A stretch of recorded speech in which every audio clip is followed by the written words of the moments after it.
Bismillahirrahmanirrahim. Assalamualaikum warahmatullahi wabarakatuh. Sobat-sobat, kita bersama lagi di channel saya dalam dakwah Islam pencerahan. Sobat-sobat, lagi-lagi Mas Hari Purwanto, sang dosen, mengirimi saya link ya dalam komennya. Ya, Mas Hari Purwanto ini pada awal-awal dia komen di halaman channel saya, dia mengatakan dirinya seorang dosen, sobat-sobat. Dan kita tahu seorang dosen itu sudah menyandang gelar akademik kesarjanaan S2, strata 2, sobat-sobat. Ya tentu saja seseorang yang sudah menyandang gelar kesarjanaan strata 2 dalam akademik, cara berpikirnya berbeda, cara menyampaikan pendapatnya berbeda, ilmiah dan dengan argumentasi dan dalil.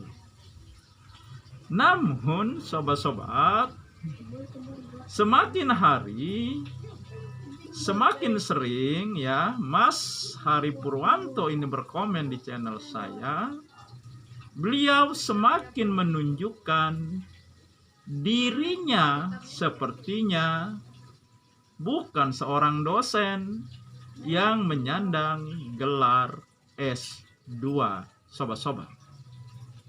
Karena banyak komen-komennya ini hanya meluapkan emosi, mencaci, mencela, dan asbun, asal bunyi, tanpa dalil dan argumentasi.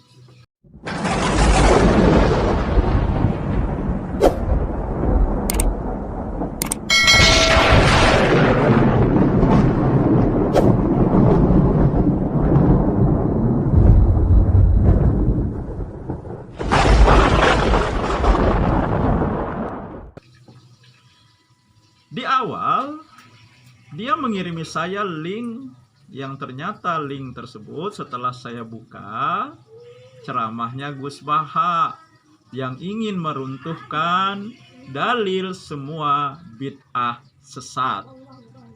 Dan saya sudah memberikan respon dengan konten saya yang ini, sobat-sobat. Ya, sobat-sobat, bisa saksikan video tersebut. Nah, kali ini Mas Hari Purwanto juga mengirimkan link. Setelah saya buka, ternyata berisi narasi seorang reporter televisi, ya, mungkin pembaca berita atau narator dari penyiar televisi yang menyampaikan ya hasil wawancara MBS Muhammad bin Salman, pangeran dan putra mahkota dari kerajaan Arab Saudi. Narasi itu dimulai dengan ya judul Arab Saudi singkirkan Wahabi dan mendorong peradaban Arab. Dari narasi berdasarkan wawancara tersebut, ada beberapa hal yang saya tangkap dan ingin saya respon. MBS mengatakan ajaran Wahabi tidak boleh diikuti. Ketika kita mengikuti ajaran ideologi tertentu atau cendekiawan tertentu, berarti kita sudah mendewakan manusia.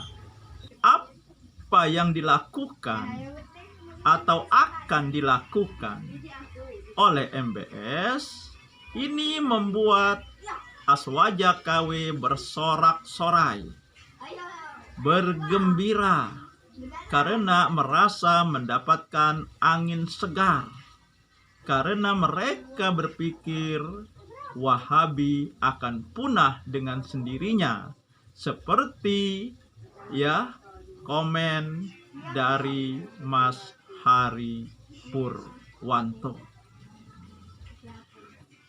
Nah,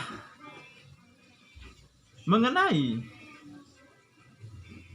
Arab Saudi, singkirkan Wahabi, ya artinya Wahabi akan dipinggirkan, akan dieliminir dari kehidupan bernegara, atau pengaruhnya tidak akan ya mempengaruhi kehidupan bernegara di Arab Saudi, dan mendorong peradaban Arab. Pertanyaannya, peradaban Arab yang bagaimana? Karena peradaban Arab sebelum Islam itu jahiliyah. Peradaban adat tradisi yang buruk. Ya, misalnya sobat-sobat, ya, judi ini sudah menjadi kebiasaan sebelum ya dakwah Islam disampaikan oleh Rasulullah. Kemudian menenggak khamar, meminum minuman keras. Ini juga sudah menjadi kebiasaan ya masyarakat Arab pra-Islam. Kemudian nikah istibda. Ini nih ya, jika istri dari salah seorang lelaki di antara mereka selesai haid, kemudian telah bersuci, maka lelaki termulia serta paling bagus nasab dan tata keramanya di antara mereka boleh meminta wanita tersebut. Tujuannya agar sang wanita bisa disetubuhi dalam kurun waktu yang memungkinkannya melahirkan anak yang mewarisi sifat-sifat kesempurnaan si laki yang menyetubuhinya tersebut. Nah, kemudian mengubur hidup-hidup anak perempuan. Ini sudah menjadi peradaban, menjadi tradisi, menjadi adat ya masyarakat Arabiah pra-Islam. Kemudian membunuh anak-anak baik lelaki maupun perempuan. Ya. Kekejian ini mereka lakukan karena takut miskin, takut lapar, atau mereka sudah putus harapan atas bencana kemiskinan yang parah yang melanda. Lalu, sobat-sobat, wanita berdandan keluar dengan tujuan menampakkan kecantikannya. Inilah yang disebut tabaruj. Wanita merdeka menjadi teman dekat laki-laki. Mereka menjalin hubungan gelap dan saling berbalas cinta secara sembunyi-sembunyi. Menjajakan para budak perempuan sebagai pelacur. Fanatisme golongan. Saling menyerang dan memerangi satu sama lain untuk merebut dan merampas harta. Enggan mengerjakan profesi tertentu karena kesombongan dan keangkuhan. Nah, kalau kita hitung, sobat-sobat, ada 11 peradaban, adat, tradisi yang buruk. Tradisi pra-Islam, tradisi jahiliyah. Apakah peradaban yang semacam ini akan didorong oleh MBS? Ya mudah-mudahan tidak. Ya ini hanya kekhawatiran saja. Ya karena peradaban Arab sebelum Islam adalah ya peradaban seperti tadi. Ya boleh-boleh saja. Ya, pihak aswaja KW bersorak-sorai, bergembira, ya mungkin menepuk dada, ya dengan keadaan sekarang yang di Arab Saudi yang melakukan modernisasi, yang membuka diri seluas-luasnya bagi peradaban dari luar, peradaban Barat. Ya, konser musik, campur gaul wanita dan laki-laki, bahkan di tempat pemandian boleh memakai bikini wanita. Ya. Boleh saja mereka bergembira, menganggap ya Wahabi akan punah. Namun yang sebenarnya terjadi, apa yang terjadi di Arab Saudi, apa yang akan dilakukan oleh MBS, Muhammad bin Salman, pangeran dan sekaligus putra mahkota dari kerajaan Arab Saudi, ini sebenarnya membuktikan sabda Nabi Muhammad SAW dan firman Allah.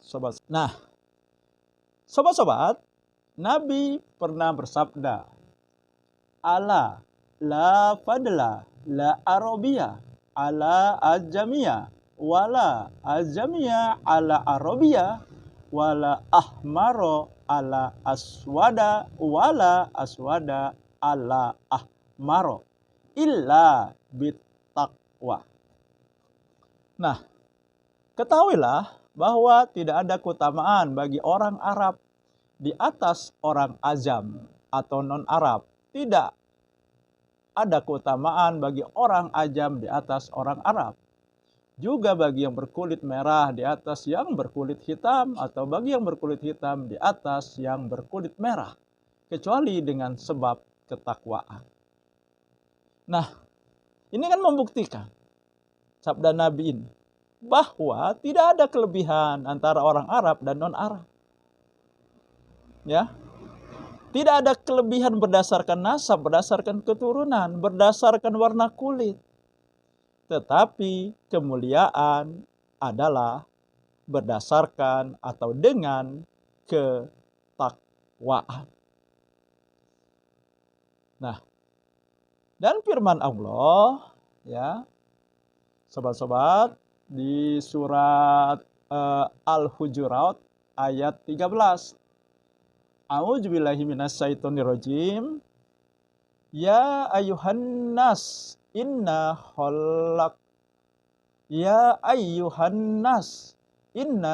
khalaqnakum min zakari wa unsa wa ja'alnakum su'ubaw wa qabaila lita'arafu inna akramakum indallahi atqakum innallaha alimun khabir. Hai manusia, sesungguhnya kami menciptakan kamu dari seorang laki-laki dan seorang perempuan, dan menjadikan kamu berbangsa-bangsa dan bersuku-suku, supaya kamu saling kenal mengenal. Sesungguhnya orang yang paling mulia di antara kamu di sisi Allah adalah orang yang paling takwa di antara kamu. Sesungguhnya Allah Maha mengetahui lagi Maha mengenal. Nah, jadi jelas ya, apa yang terjadi di Arab Saudi sekarang, ya, bahwa MBS singkirkan Wahabi, mendorong peradaban Arab, ya, berarti peradaban yang dibawa oleh Wahabi yang selama ini, ya, menjadi ikutan di Arab Saudi akan diganti dengan peradaban Arabia, peradaban asli Arabia. Ya, Wahabi ini kan sebenarnya adalah gerakan kembali kepada Al-Quran dan Sunnah Nabi. Artinya, kebenaran Islam dikembalikan kepada Al-Quran dan Sunnah Nabi. Begitu juga dengan peradaban, dengan tradisi, dengan adat. Ya, mana-mana adat masyarakat yang memang sesuai dengan Al-Quran dan Sunnah Nabi, maka itu dibolehkan, ya, terus dilaksanakan. Akan tetapi peradaban-peradaban yang tidak baik, maka itu harus ditinggalkan.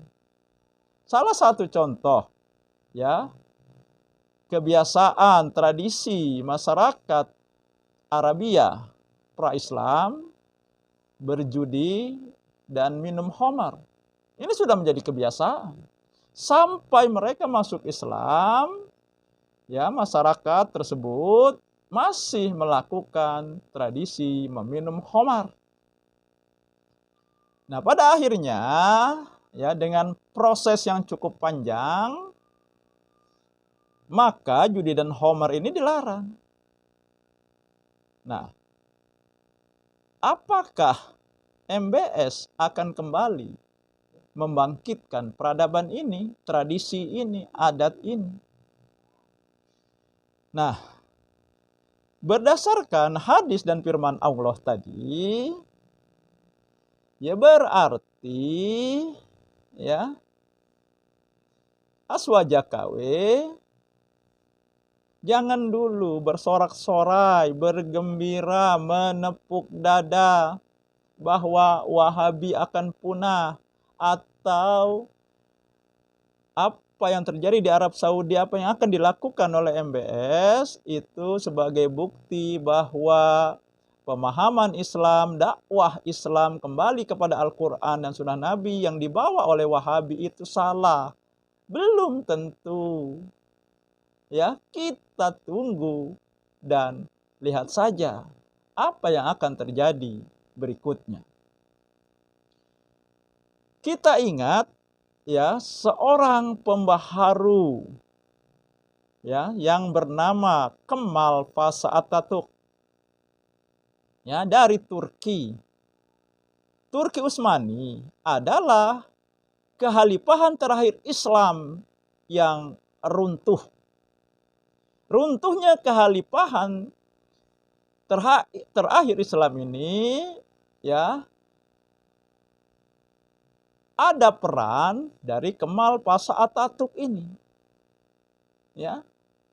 Nah, setelah Kemal Paşa Atatürk ini mengambil tampuk pimpinan, tampuk kekuasaan di Turki, maka dia mengadakan gerakan westernisasi. Gerakan pembaratan di Turki. Ya. Budaya yang semula menjadi budaya atau peradaban yang semula dianut oleh bangsa Turki, yaitu budaya dan peradaban Islam, ini mulai dipinggirkan, mulai dieliminir oleh Kemal Paşa Atatürk. Bahasa Arab diganti dengan bahasa Turki. Bahkan azan juga harus memakai bahasa Turki. Ada masjid yang megah diubah menjadi museum. Apa yang terjadi? Ternyata Turki akhirnya mengalami keterpurukan. Turki tidak memiliki wibawa dan harga diri lagi sebagai bangsa yang berdaulat. Dan sejak Erdogan, ya, berkuasa sekarang, maka Erdogan kembali mengembalikan muruah Turki yang sebelumnya menjadi kehalifahan Islam yang terakhir. Erdogan sebagai presiden, ya, yang dulu masjid dijadikan museum, dikembalikan fungsinya menjadi masjid kembali. Bahasa Arab diberlakukan lagi. Azan mulai berkumandang. Azan kembali dikumandangkan dalam bahasa Arab. Dan hari ini Turki kembali memiliki muruah, memiliki harga diri dan kewibawaan di tengah-tengah percaturan politik dunia. Nah, tidakkah apa yang dilakukan oleh MBS melakukan modernisasi sama dengan yang dilakukan oleh Kemal Paşa Atatürk? Dengan mendorong peradaban Arab dan menyingkirkan, ya, mereka istilahkan peradaban Wahabi yang sebenarnya peradaban yang berdasarkan kepada Al-Quran dan Sunnah Nabi. Peradaban yang dikembangkan yang sesuai dengan Al-Quran dan Sunnah Nabi. Nah, apakah MBS akan membawa Arab Saudi mengalami nasib yang sama seperti dialami oleh Turki di masa Kemal Pasha Atatürk? Karena sesungguhnya kemuliaan umat Islam, kewibawaan Muslim, kewibawaan umat Islam itu dengan mendekatnya kepada Allah dan Rasul-Nya, dengan kembali kepada Al-Quran dan Sunnah Nabi. Tetapi jika ini mereka jauhi, mereka tinggalkan dengan dalih modernisasi, westernisasi, maka Kemal Pasha Atatürk menjadi contoh apa yang terjadi selanjutnya. Nah, jadi sobat-sobat, terlalu pagi untuk mengatakan berdasarkan apa yang terjadi di Arab Saudi, berdasarkan apa yang akan dilakukan oleh MBS, Muhammad bin Salman, pangeran dan sekaligus putra mahkota kerajaan Arab Saudi, bahwa Wahabi akan punah dengan sendirinya. Kita lihat dan tunggu saja. Nah, demikian sobat-sobat. Semoga ini menginspirasi dan mencerahkan. Nasrum minallahi wa fatun qarib. Wassalamualaikum warahmatullahi wabarakatuh.